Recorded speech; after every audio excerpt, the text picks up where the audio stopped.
Assalamualaikum warahmatullahi wabarakatuh. Kali ini saya akan mempresentasikan laporan vertical visual saya yang bertemakan indera khusus.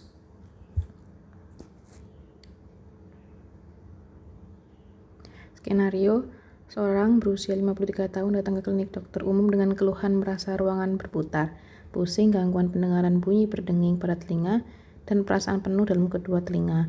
Pasien tersebut mengatakan bahwa gejala ini terjadi secara episodik tetapi frekuensinya semakin lama semakin meningkat. Bunyi berdenging dalam telinga pada awalnya belum terdapat, tetapi kemudian gejala ini menjadi semakin nyata. Pasien menyangka riwayat infeksi ataupun trauma pada telinga. Dia minum obat apapun. Pada pemeriksaan ditemukan bahwa pasien menderita gangguan pendengaran nada rendah. Hasil pemeriksaan lainnya terlihat normal. Sudah pemeriksaan yang lengkap selesai dilakukan, pasien didiagnosis menderita penyakit Meniere. Kemudian pertanyaan kasusnya, pertanyaan pertama, bagian manakah dari sistem vestibular yang berfungsi untuk mendeteksi akselerasi anguler dan gerakan rotasi? Kemudian pertanyaan nomor 2, efek apakah yang ditimbulkan pada sel rambut jika stereosilia tertekuk menjauhi kinosilia? Ketiga, di mana pengorganisasian tonotopik pertama kali terbentuk dalam lintasan auditorius? Jawaban kasus. Yang pertama tadi, bagian manakah dari sistem vestibular yang berfungsi untuk mendeteksi akselerasi anguler dan gerakan rotasi? Kanalis semicircularis mendeteksi akselerasi atau deselerasi anguler atau rotasional kepala. Misalnya ketika memulai atau berhenti berputar, berjungkir balik atau memutar kepala. Pada waktu rotasi, salah satu dari pasangan kanalis akan tereksitasi, sementara lainnya akan terinhibisi. Misalnya bila kepala pada posisi lurus normal dan terdapat percepatan dalam bidang horizontal yang menimbulkan rotasi ke kanan, maka serabut-serabut afferent dari kanalis horizontal kanan akan tereksitasi sementara serabut dari kanalis horizontal kiri akan terinhibisi. Jika rotasi pada bidang vertikal, misalnya rotasi ke depan, maka kanalis anterior kiri dan kanan kedua sisi akan tereksitasi sementara kanalis posterior akan terinhibisi. Deteksi rotasi kepala oleh kanalis semicircularis. Bila kepala tiba-tiba mulai berputar ke suatu arah, atau biasa disebut percepatan sudut, endolim dalam kanalis semicircularis akibat efek inersianya cenderung menetap, sedangkan kanalis semicircularis akan berputar.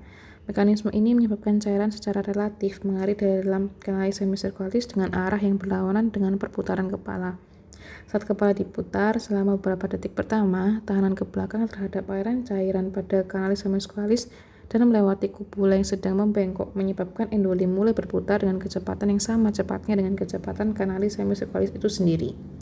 Selanjutnya, dalam waktu 5-20 detik, kupula secara perlahan kembali ke posisi istirahat, yakni di bagian tengah ampula akibat sifat lenting elastiknya.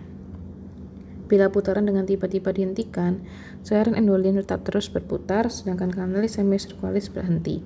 Pada saat ini, kupula akan membengkok ke arah yang berlawanan sehingga sel rambut tak mengeluarkan impuls sama sekali. Sesudah beberapa detik, cairan endolim berhenti dan kupula secara bertahap akan kembali ke posisi istirahat, jadi pengeluaran impuls dan sel rambut akan kembali ke nilai tonik yang normal. Jadi kanalis semicircularis akan mengirimkan sinyal pada polaritas tertentu bila kepala mulai berputar dan dengan polaritas yang berlawanan bila kepala berhenti berputar. Pertanyaan selanjutnya, efek apakah yang ditimbulkan pada sel rambut jika stereosilia tertekuk menjauhi kinosilia? Sensitivitas arah sel rambut yaitu kinosilia atau kinosilium. Setiap sel rambut memiliki 50-70 silia kecil yang disebut stereosilia, ditambah satu silium besar yaitu kinosilium atau kinosilia. Kinosilium terletak di satu sisi dan stereosilia secara progresif menjadi semakin pendek ke arah sisi lain pada sel. Pelekatan filamentosa yang tipis yang menghubungkan ujung setiap stereosilium dengan stereosilium selanjutnya yang lebih panjang dan akhirnya ke kinosilium.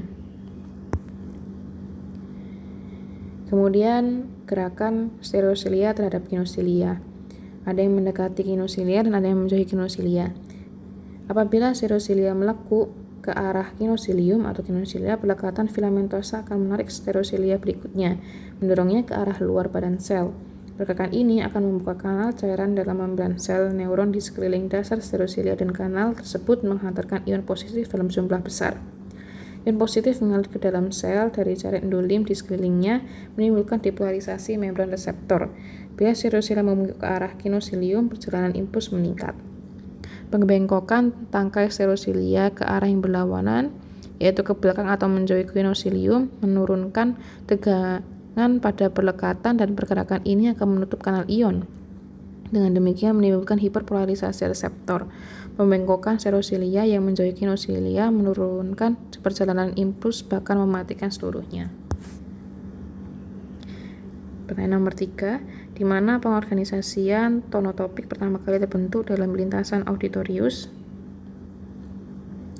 Sekurang-kurangnya telah diuraikan 6 peta tonotopik dalam korteks auditorik primer dan area asosiasi auditorik. Di setiap peta, bunyi berfrekuensi tinggi merangsang neuron di salah satu ujung peta, sedangkan bunyi berfrekuensi rendah merangsang neuron di ujung yang berlawanan. Pada sebagian besar peta, bunyi berfrekuensi rendah terletak di anterior dan bunyi berfrekuensi tinggi terletak di posterior. Jadi, tonotopik pada lintasan auditoris terdeteksi pertama kali pada korteks auditoris primer. Kesimpulannya, sistem pendengaran dan keseimbangan tubuh diatur oleh sistem koklearis dan sistem vestibularis, di mana suatu impuls bunyi atau suara dapat diteruskan menuju ke korteks auditoris di cerebrum oleh adanya gerakan pada sel-sel rambut, yaitu serosilia dan kinosilia. Impuls tersebut diterima dan diolah oleh korteks auditoris primer dan area asosiasi auditoris.